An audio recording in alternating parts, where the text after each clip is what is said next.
এদিকে পাঁপড় ভেজে নিলাম, এদিকে মাছ দিয়ে দিলাম কড়াইতে, ভাজি হচ্ছে।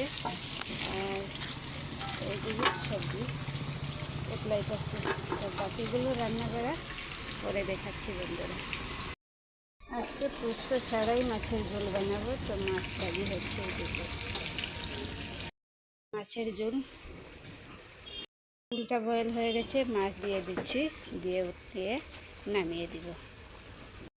নিলে মাছের ঝোল হয়ে গেছে, এখন নামিয়ে নেব। এটা কড়াইতে দিয়ে দিলাম, হলদি নিমখ দিয়ে ভালো করে ভেজে নেব, তারপরে মশলা কষাবো। আমার মাংস হয়ে গেছে, গরম মশলা দিয়ে উঠিয়ে নামিয়ে দেব।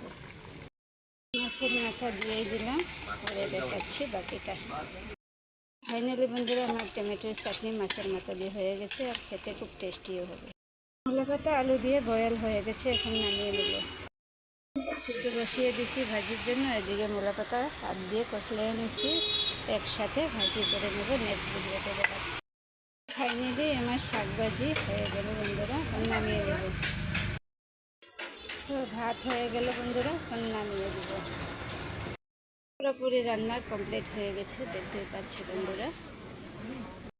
কার্তিক মাসে যে এত গরম ভাবতেও পারি না বন্ধুরা। দেখতে পাচ্ছ রোদ্রের কী পরিমাণ মাত্র তাপ, দেখো অনেক গরম এই কার্তিক মাসেই।